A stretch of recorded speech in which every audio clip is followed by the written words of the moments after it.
February 10th, A Word in Season to the Weary by Brother Bakht Singh. But by the grace of God I am what I am, and his grace which was bestowed upon me was not in vain. 1 Corinthians chapter 15 verse 10.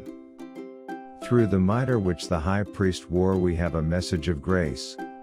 But by the grace of God I am what I am, and his grace which was bestowed upon me was not in vain, but I labored more abundantly than they all, yet not I, but the grace of God which was with me. 1 Corinthians chapter 15 verse 10. We may wonder why human beings like so frail, so weak and so foolish, should be filled with his fullness. Why does God want to fill us with his fullness? The answer is not because of what we are, nor because of our cleverness or our gifts or our talents, but because of his grace.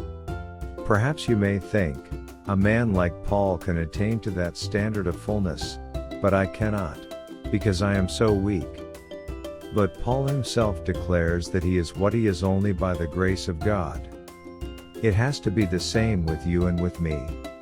Do not think that you can receive God's fullness because of your Bible knowledge, or intelligence or other qualifications.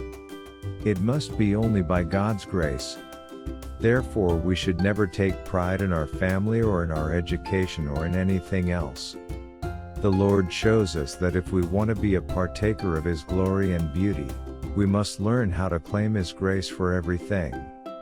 We are saved by his grace alone, and after that, day by day, we have to claim the same grace for every need. Sometimes, through very painful experiences, the Lord teaches us that his grace is sufficient in every situation. 2 Corinthians chapter 12 verse 9. Paul, the apostle, had gone through many hardships without a murmur or complaint. 2 Corinthians chapter 11 verse 23. We read that God permitted him to suffer from a painful thorn in the flesh. 2 Corinthians chapter 12 verse 7 to 9a. We do not know what this thorn was.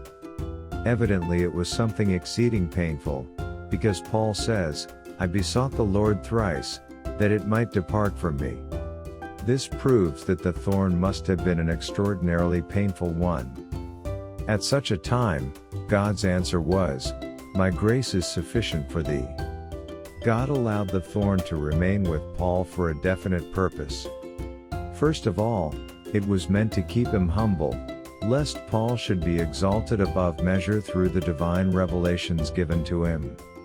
Secondly, it was meant to teach him a little more of God's grace. This cannot be understood easily. Even though Paul had received many revelations and wonderful experiences, he still had to suffer this very painful thorn in the flesh in order to learn more of the grace of God. Thus we see that God permits all kinds of painful experiences in the lives of his children in order to teach them more of his grace.